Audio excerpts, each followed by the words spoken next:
आज आप लोग के सामने साथी मैं मेरे नेता मेरे पिता आदरणीय रामविलास पासवान जी के संघर्षों की कसम खाकर आप लोगों से वादा करके जाता हूं कि जब तक चिराग पासवान जिंदा है ना संविधान पर कोई खतरा है ना आरक्षण पर कोई खतरा है।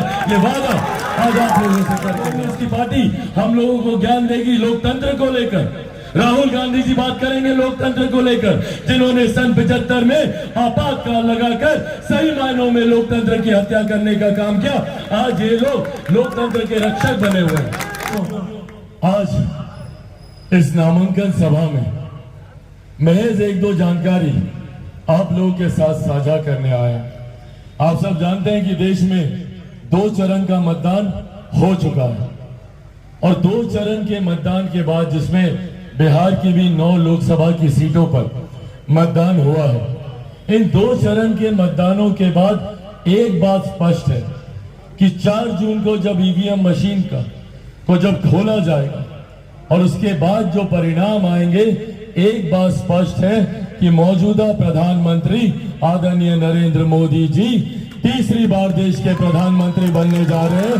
इसमें कोई संदेह नहीं। जब ये बात तय है कि मौजूदा प्रधानमंत्री तीसरी बार प्रधानमंत्री बनने जा रहे हैं, तो ऐसे में हम लोगों की जिम्मेदारी ज्यादा बढ़ जाती है। और यही आग्रह करने आज गोपालगंज की महाजनता के सामने आज यहां पर उपस्थित हुआ हूं कि जब प्रधानमंत्री जी तीसरी बार 4 जून के बाद जब तीसरी बार जब देश के प्रधानमंत्री पद की वो शपथ ले, तो ऐसे में गोपालगंज से प्रतिनिधित्व करने वाले हमारे प्रतिनिधि हमारे सांसद एक ऐसे व्यक्ति होने चाहिए जो प्रधानमंत्री जी के बगल में बैठकर आप लोगों की समस्या का समाधान करे, हमारे मुख्यमंत्री जी के बगल में बैठकर आपसे जुड़ी हुई विकास की परियोजनाओं को धरातल पर उतारने का काम करे। और ऐसे में हमारे मौजूदा प्रत्याशी हमारे मौजूदा सांसद आदरणीय आलोक कुमार सुमन जी से बेहतर और कोई नहीं हो सकता है। ये विश्वास मैं आप लोगों को यहां से दिलाकर जाना चाहता हूं। साथियों, जरूरी है हमारे प्रधानमंत्री का तीसरी बार देश का प्रधानमंत्री बनना। आज से पहले हम में से कोई नहीं जानता था, 1 दशक पहले हम में से कोई नहीं जानता था कि भारत की अर्थव्यवस्था कौन से पायदान पर है। पर आज पिछले 10 सालों में आज हम लोग गर्व से कहते हैं कि अर्थव्यवस्था में भारत दुनिया में 5वें नंबर पर है। ये देन हमारे प्रधानमंत्री आदरणीय नरेंद्र मोदी जी की है। कई लोग कहेंगे कि अर्थव्यवस्था अर्थशास्त्रियों से जुड़ा हुआ है, हमें क्या, पर जब एक देश की अर्थव्यवस्था मजबूत होती है तो हर राज्य का राजस्व बढ़ता है। जब हर राज्य का राजस्व बढ़ता है तो हर क्षेत्र का आर्थिक विकास होता है, और जब क्षेत्र का आर्थिक विकास होता है तो हर गरीब व्यक्ति के हाथ में ज्यादा कमाई आती है, प्रति व्यक्ति आय में इजाफा होता है। और यही कारण है कि पिछले 10 सालों में 25 करोड़ से ज्यादा लोग गरीबी रेखा से बाहर निकले। ये बहुत बड़ी आबादी है, बहुत बड़ी आबादी है कि 25 करोड़ लोग गरीबी रेखा से बाहर निकलकर मुख्य धारा के साथ जुड़ने का काम किया।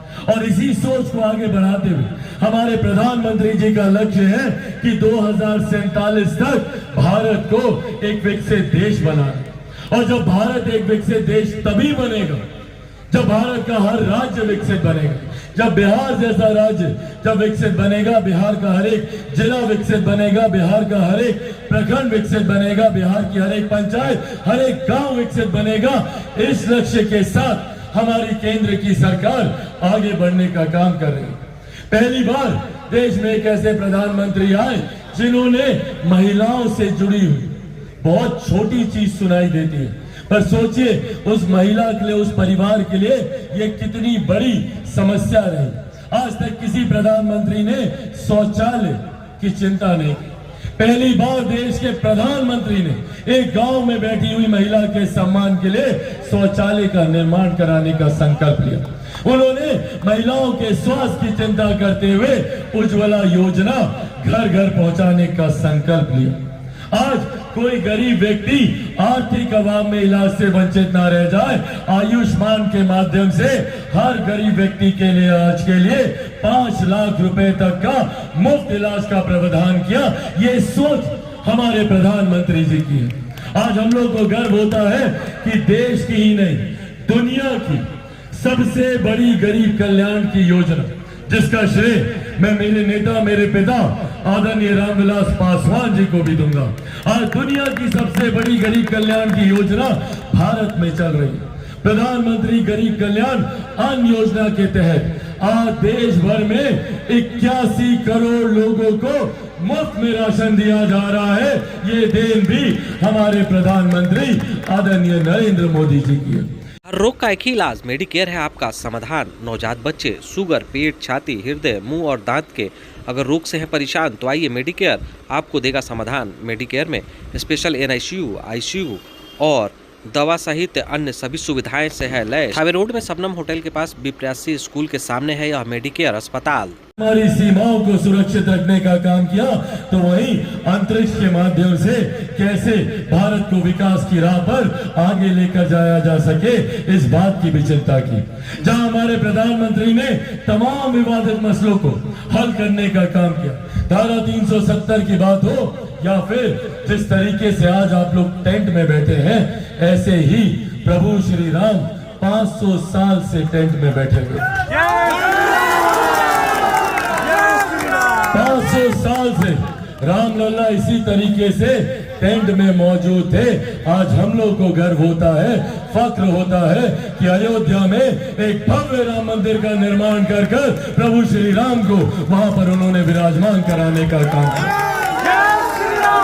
ये तमाम ऐसे मुद्दे जिस पे दशकों तक सिर्फ राजनीति होती गई, उसका समाधान हमारे प्रधानमंत्री जी ने करने का काम किया। महिलाओं के लिए लंबे समय तक हम लोग लड़ाई लड़ते रहे। पहली बार देश में ऐसे प्रधानमंत्री आए जिन्होंने आधी आबादी को भारत की संसद में भी उचित प्रतिनिधित्व देते हुए नारी शक्ति वंदन अधिनियम लागू करने का काम कराया। ये वो कार्य है जो पिछले 10 सालों में ये कार्य किए गए ताकि भारत विकसित देश बनने की ओर अग्रसर हो जाए। पर वहीं दूसरी तरफ विपक्ष के भी लोग हैं। विपक्ष के लोग नहीं चाहते कि कोई भी गरीब व्यक्ति गरीबी रेखा से बाहर निकले। वो नहीं चाहते कि जात पात धर्म मजहब की राजनीति से उठकर कोई व्यक्ति मुख्य धारा के साथ जुड़े, और इसीलिए उन्होंने हर विभाजनकारी विषयों को उठाने का काम किया। आज की भी तारीख में लोगों को डरा कर धमका कर कभी संविधान खत्म हो जाएगा, आरक्षण खत्म हो जाएगा, लोकतंत्र खत्म हो जाएगा, सिर्फ ये मुद्दों को लेकर लोगों को डराने का, भ्रमित करने का काम करते हैं। ये कांग्रेस की पार्टी हम लोगों को ज्ञान देगी लोकतंत्र को लेकर। राहुल गांधी जी बात करेंगे लोकतंत्र को लेकर, जिन्होंने सन 75 में आपातकाल लगाकर सही मायनों में लोकतंत्र की हत्या करने का काम किया। आज ये लोग लोकतंत्र के रक्षक बने हुए हैं। ये लोग बात करते हैं संविधान की। आज हमारे देश के प्रधानमंत्री इसी संविधान की वजह से 3 बार गुजरात के मुख्यमंत्री रहे और इसी संविधान की वजह से तीसरी बार हमारे देश के प्रधानमंत्री बनने जा रहे हैं। और ये लोग बोलते हैं कि संविधान को समाप्त किया जाएगा। आज आप लोग के सामने साथी मैं मेरे नेता, मेरे पिता आदरणीय रामविलास पासवान जी के संघर्षों की कसम खाकर आप लोगों से वादा करके जाता हूं कि जब तक चिराग पासवान जिंदा है, ना संविधान पर कोई खतरा है, ना आरक्षण पर कोई खतरा है। ये वादा आज आप लोगों से करके जाता हूं। पर जरूरत है साथियों ऐसे लोगों को पहचानने की जिनसे हमारी गरीब कल्याण की योजनाओं को खतरा।